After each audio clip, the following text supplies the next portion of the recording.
In this week's episode, we talk about Nintendo game pricing, polyamory, and all kinds of other stuff.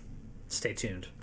This week in our collective heads, wanna put an old rumor to bed. Stereotype that you've all heard, how we're all just angry video game nerds. Most of us have actual jobs, kids and families and cats and dogs, yeah. This week in our collective heads, this week in our collective heads. Welcome to This Week in Our Collective Heads. I'm Kevin, and my partner Patrick, who knows more about horror games than I will ever know. Also, found out this week, I value widened electroshocks. What electroshocks? Specifically, Yeah. I value widened electroshocks. Whitened electric shocks. Electroshocks. Electroshocks. Is an anagram for This Week in Our Collective Heads. I was like, what is going on here? Now, you mentioned horror. Actually, your sister's been like, is getting into horror. So yeah? Cass has been like messaging me. She's like, okay, what's good right now? Has she watched the Swedish vampire one? I need to message that to her because I assumed that she had. That one's so good. I assumed that she had. Which one? That's Let the Right One In, or Let the... Okay. Let the Right One In. Let Me In is the American remake. You won't need to watch. But I messaged her a few ones that I recommend. So I'm going to recommend one this week since you brought up horror. If you're a horror fan and you haven't seen Behind the Mask, The Rise of Leslie Vernon, you have to check it out. Okay. Is it jump scare or is it like psychological horror? Because I am a fan of subgenres within horror. So this is a subgenre within horror because this takes place in a universe where Freddy Krueger and Jason Voorhees and Chucky were actually killers. Okay. And this is a camera crew following a man who is training to become the next Michael Myers or Jason Voorhees. You don't train for that. It's natural. So he's training it's a like God-given talent. So Satan-given talent? It's a comedy. It's like a comedy and also like kind of like Scream. It's very deconstructionist of the genre. And like one of the things they bring up is like he's hitting a heavy bag and like running and stuff, and he's like, you can't imagine how much cardio goes into this because they have to be running as fast as they can, and you have to make it look like you're just walking. And he actually gives a demonstration to the girl who's interviewing him in it, where she's like running away, and every time she looks back, he's like, and then as soon as she moves her head, he starts like sprinting like crazy. So every time she looks back, he's the exact same distance away from her. So I really recommend it. So the key to survival is to run backwards. Cardio, lots of cardio. But yeah, check that movie out. We're on to some gaming news. That's actually what you normally come here for. Sometimes you come here for other things, but we didn't get really any backwards compatible fun this week. No, we didn't. We got some Isaac news, some Binding of Isaac. So just to lay out real quick, we're going to go ahead and go through the topics and the news that came out this week briefly. And then separately, we're going to do the main topic, which was a Nielsen report on video games, which I don't know how into data you are, but if you are, that is something you'll be looking forward to. And then because today is Mother's Day, for our topic of the episode show, we're going to talk about that. But as you said, we're going to start with Isaac. Binding of Isaac Booster Pack 2 is now released on PC. Yes. Also, I had not realized how expensive that game was if you try to buy it on PC, because like it started out as a Flash game, and then it was like the Binding of Isaac and Rebirth and Afterbirth Plus, and it's like $50. And so $40 is actually a bargain on Switch. Yeah. And it plays so well on Switch. It's probably my favorite place to play it. The controls for the analog sticks are great. I've tried. The other thing that I like about it is if you do prefer those style of analog sticks like you do, if you want to play it on the TV, you can dock your Switch and you can still use those Joy-Cons to control it with the same analog sticks. That's one of your problems with it playing to the PS4 versus the Vita. I can't do it on the PS4. Like the analog sticks being raised slightly throws it off. It's a total deal. Yeah. So those two booster packs, which are fan created, Edmund selected mods, which that's awesome. Yeah. And so those are on PC now, and then they will eventually come to consoles, to PlayStation, to Switch, and such like that. And then the other thing that he said is that they're finishing up on the secret project. He has a lot of projects. We know about Ouroboros. Yeah. We know about Legend of Bumbo. Apparently, this is something else that he's also been working on. I kind of worries me. That really worries me. I kind of hope that he's got a good team that he's working with on that, because I feel like he's spreading himself really thin. Yes, but these are projects that he's working on with different people. Yeah. And so I think that really helps. They're different teams. Okay, I thought they were the same team. Okay. I don't know how big the teams are. Like, Bumbo seems to be just he and I forget the name of the other guy, but he and Tyler are the two that are working on this secret project. Yeah. Okay. And Ouroboros is also something that he actually came up with about the same time as Isaac. Okay. And has kind of been working on it ever since then. So that's like a 5-year project. Yeah. And then because of his art choices and his technical choices, he chooses to limit the number of mechanics and things like that he puts into his games, and then just perfect the gameplay and design the rooms. The only thing we know about this game is that he has designed more than 600 rooms. I don't know, but I will buy it if it comes to Vita. And since I'm getting a Switch later, I was going to say, when it comes, it'll more likely come to Switch. Hopefully it'll come to Vita, but it's definitely going to come to Switch. Yeah. Speaking of Switch, though, we had some news when it came to Rime. So if you guys don't know the kind of background on this, originally when they were talking about the release of Rime on the Nintendo Switch, there was a discussion of the price difference. It was going to be $40 everywhere, but on Nintendo Switch it was going to be $50. Digital and physical. And they were saying, they were giving some explanation about, the manufacturing of one thing versus another, and there was a possibility it had to do with the cards and the size of the card, which in my opinion meant they just wanted to get the same profit margin out of this game everywhere that they were. But the digital version is back to the same price as everywhere else, so you guys can rejoice. You almost said the right price. I don't think you should have corrected yourself. If it's the price, the price of the game is the price of the game, and you should sell it.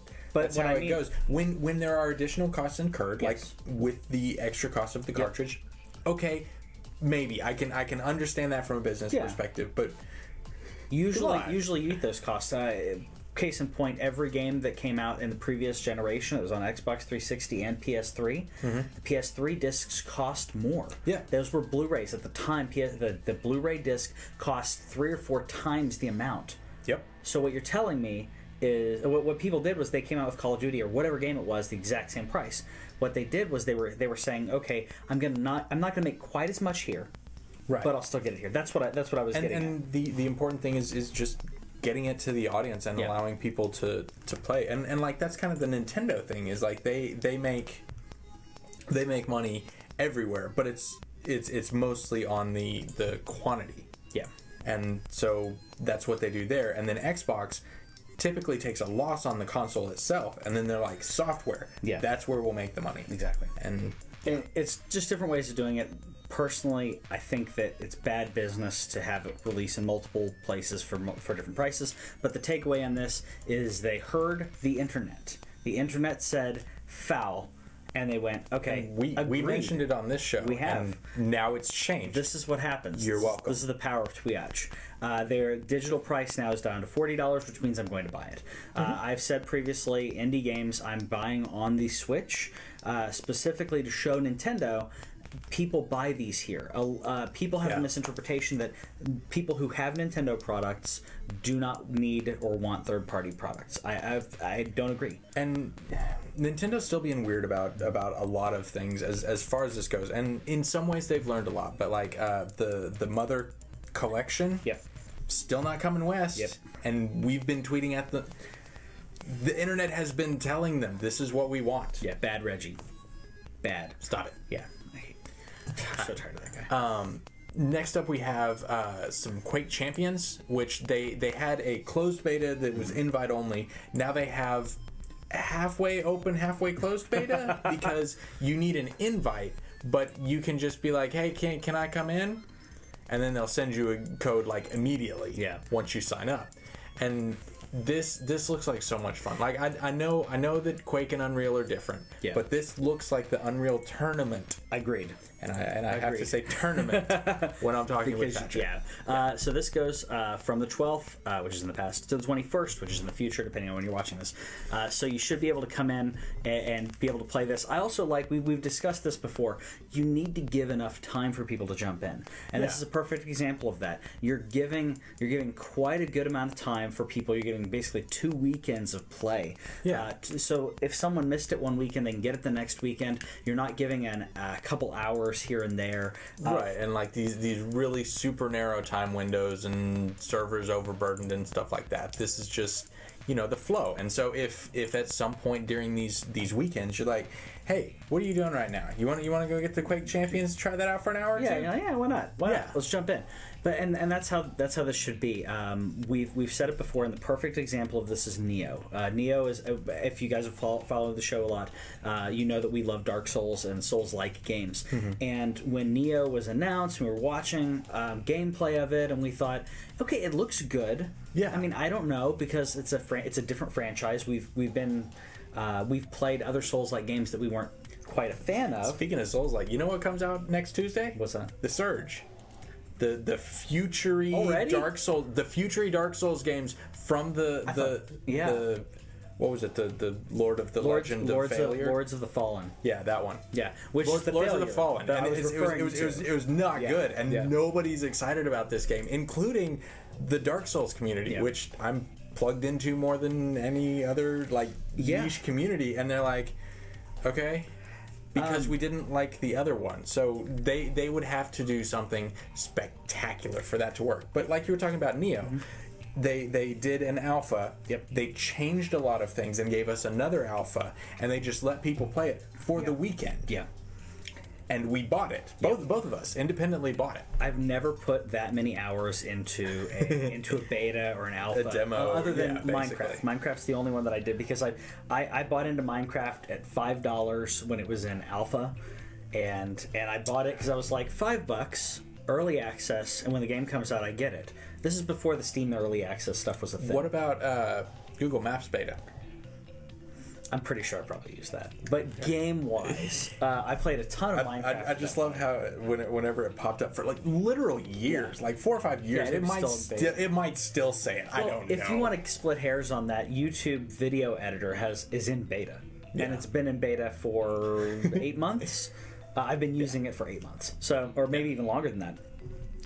Neo's a game that I never put that many hours into, like a demo or a beta, and I put in probably 15 hours on a weekend on that, in between doing the show, having marriage responsibilities, and cleaning the house and mowing the lawn, all the adult things. Right. And I still put in that many hours. That tells you if you have a good game, people will go and they'll. I was hooked and I bought it.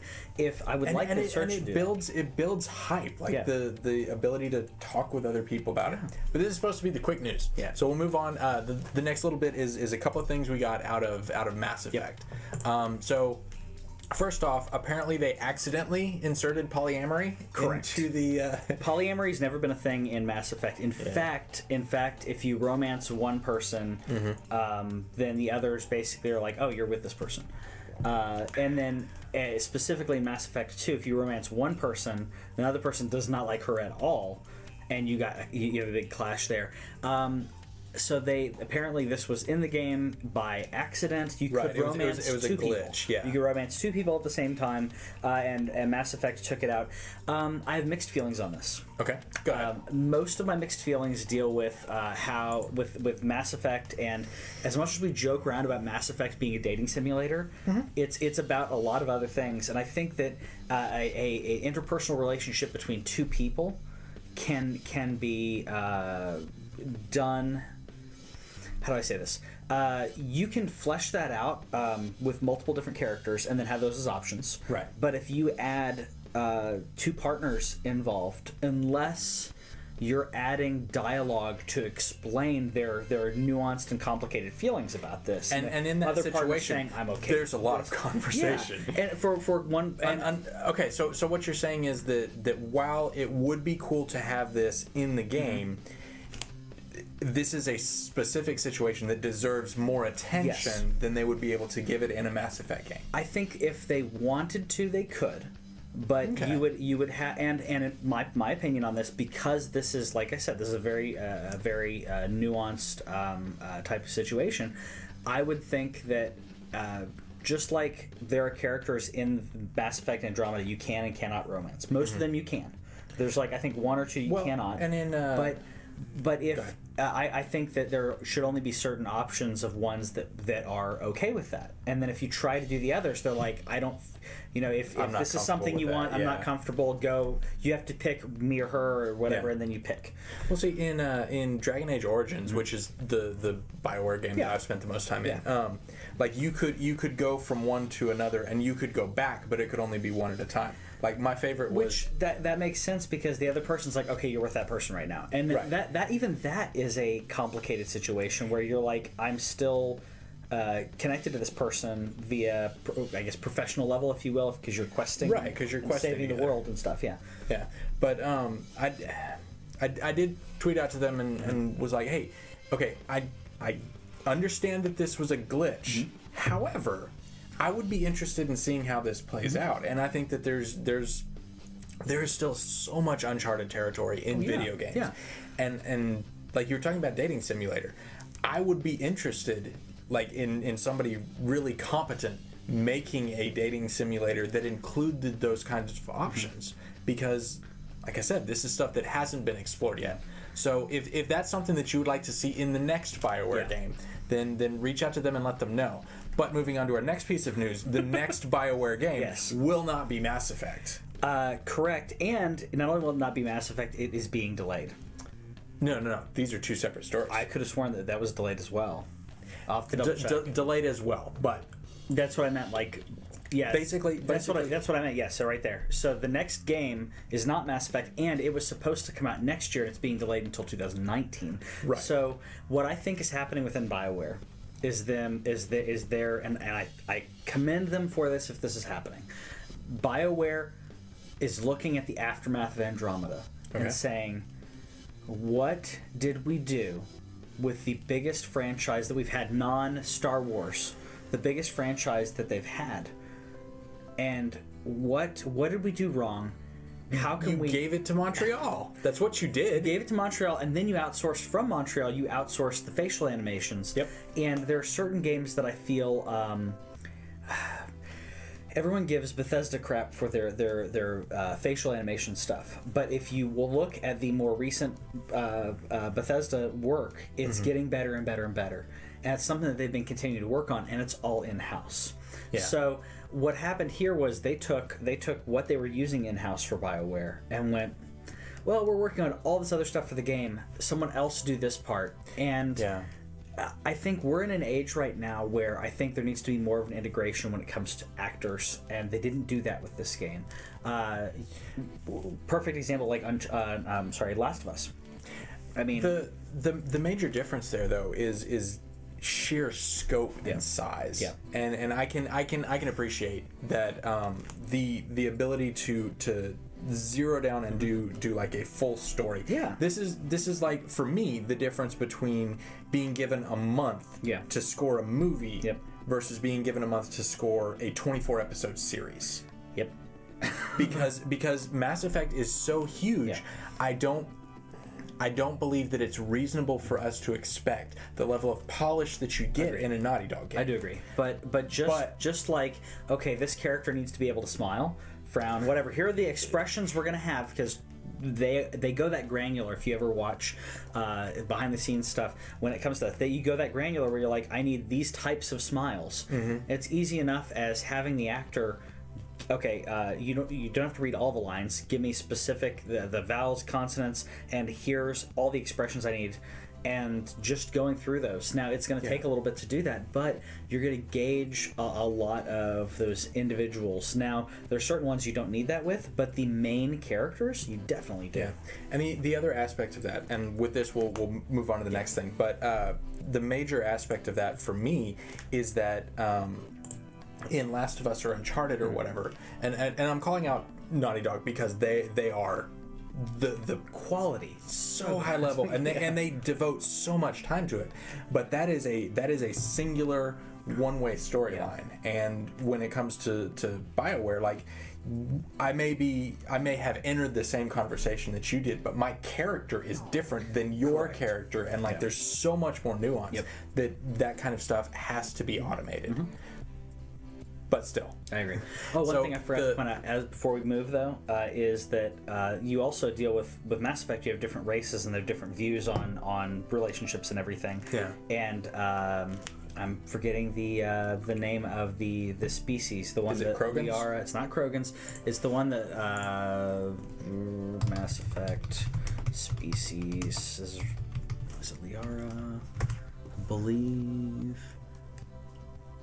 Asari? Yeah, so the Asari are non-gender binary. They have a lot of they actually do have polyamory within their species. Okay. And they also they can kind of go between sexes, if you will.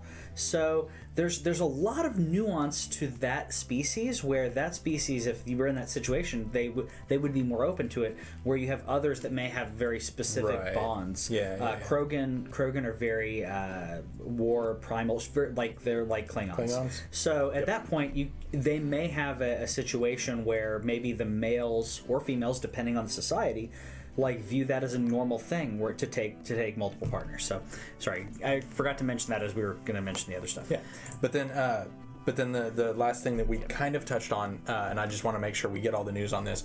BioWare's unannounced game has been delayed. They have a new IP. It's codenamed like Draven or something. Yeah. I forget exactly what it is, but their new IP is delayed until the fiscal year. Yep, 2019. Which means the end was to be like halfway through 2019 at that point. I think their fiscal year starts in like March or April. Yeah. And so it could be sticking out all the way into 2020. Yeah. So they did say that they were very positive about the design and the gameplay, and its action RPG, and they were positive on that note. So I'm hoping, like I said, that they're assessing it and making sure they don't rush another project. Mass Effect Andromeda was rushed, and I don't want another project to be rushed like that. And I would like Mass Effect. I would like them to go back, scrap Andromeda, and just go back. The story, from what I heard, Andromeda is decent. The only reason I say scrap it is make sure that people have a fresh start with a quality product. Yeah, and you also don't really want to be associated with Andromeda. Even if you. There's a bad taste to that. So, and then the last thing that we had this week is a couple of it's just a weird dissolution of an alliance. Yep. Because Hitman developer EO Interactive. I always said IO. I don't know if it's EO. It depends on if it's an acronym versus an initialism. Yeah, and I mean it has the capital I, capital O. Yeah. Okay, probably IO. But yeah, so Hitman is something that as far as I knew did really well, but Square has weird expectations when it comes to this. They'll be like 4 million copies.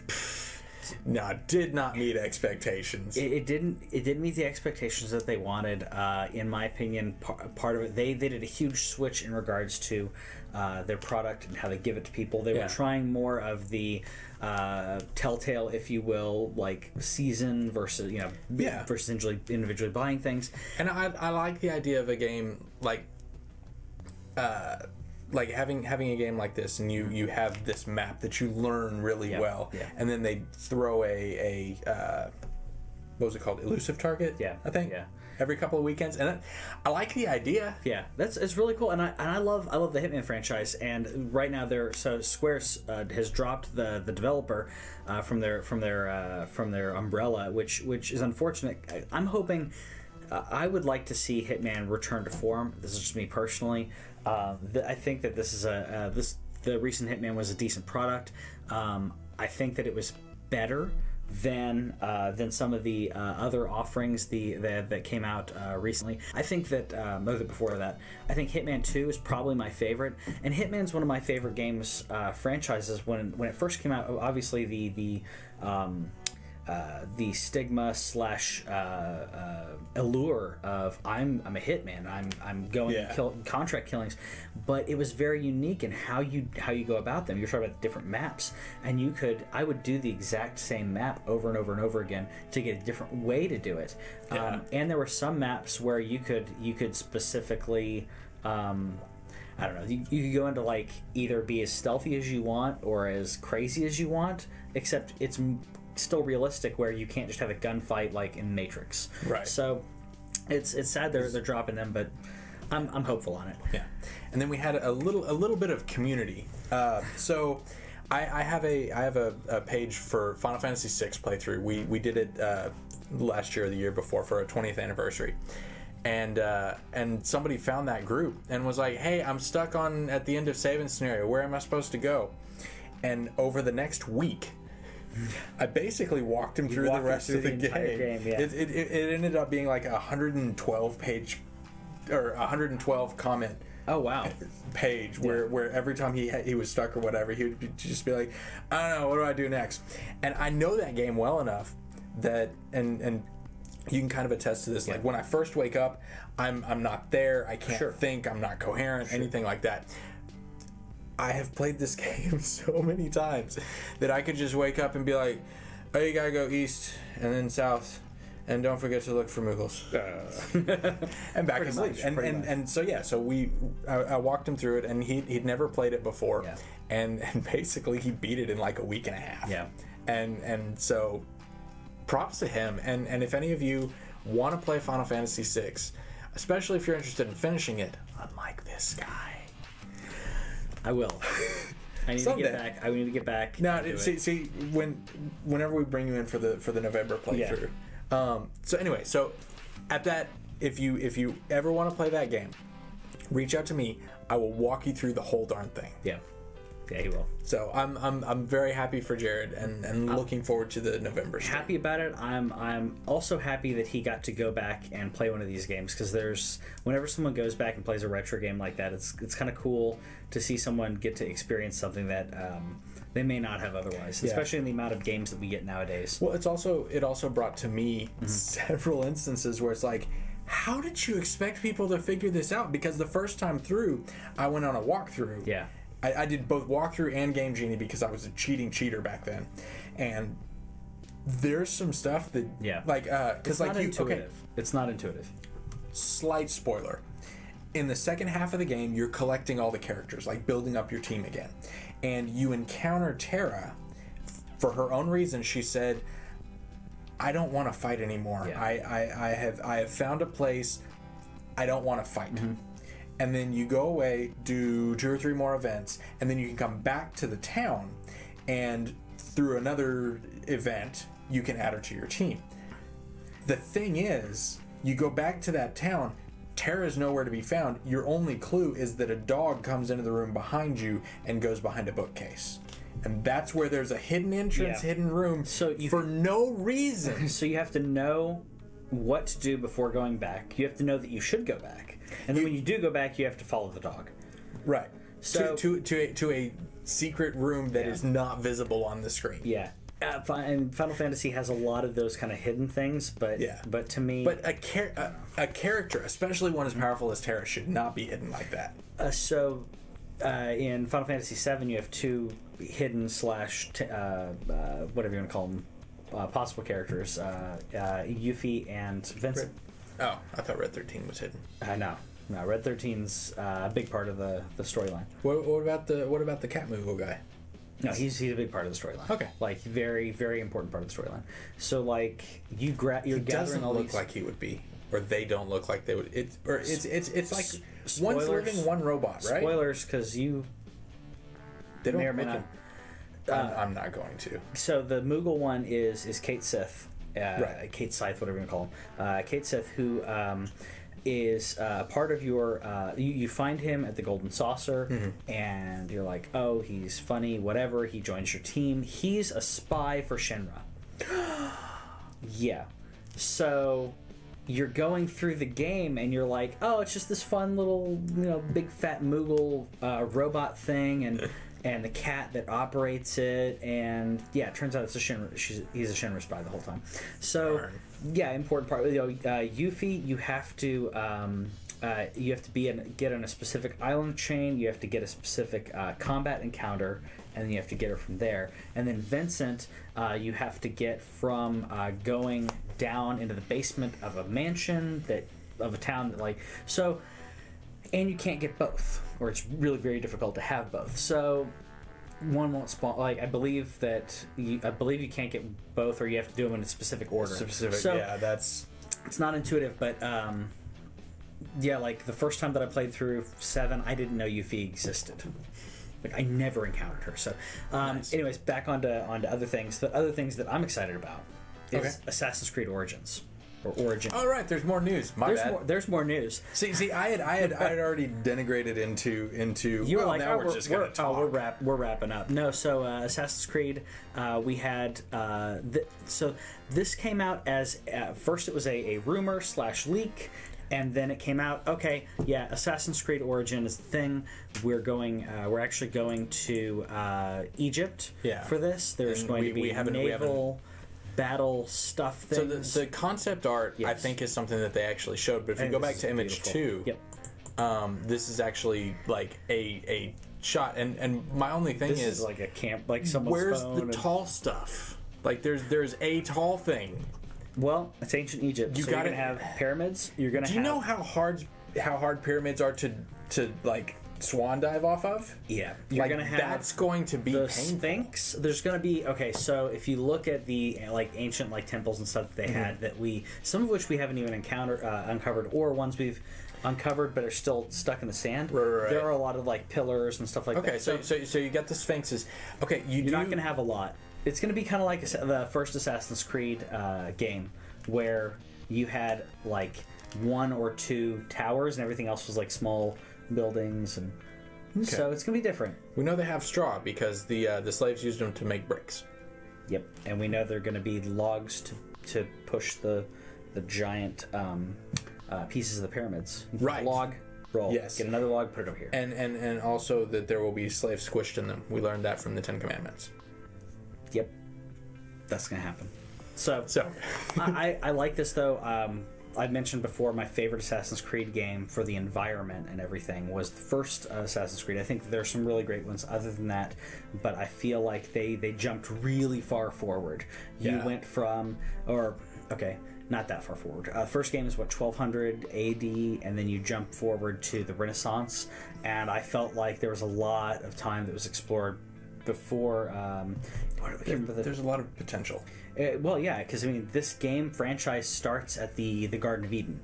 So the fact that it starts at the Garden of Eden in the beginning of mankind, and the spoilers, the aliens that created us to do their bidding, that genetically engineered us, and you have Adam and Eve that broke out of the garden. You're just doing all kinds of spoilers for games I'm not going to play. Spoilers. So as long as you're committed to not playing the games I don't care about. Oh no. You're good on spoilers. It actually enhances it. The game goes all the way back to the beginning of humankind, and then us splitting from them, and there's so much to tell. You're jumping forward 100,000 years to get from one place to another. Well, what's in between that? The Garden of Eden was only 6,000 years ago. Get your facts straight.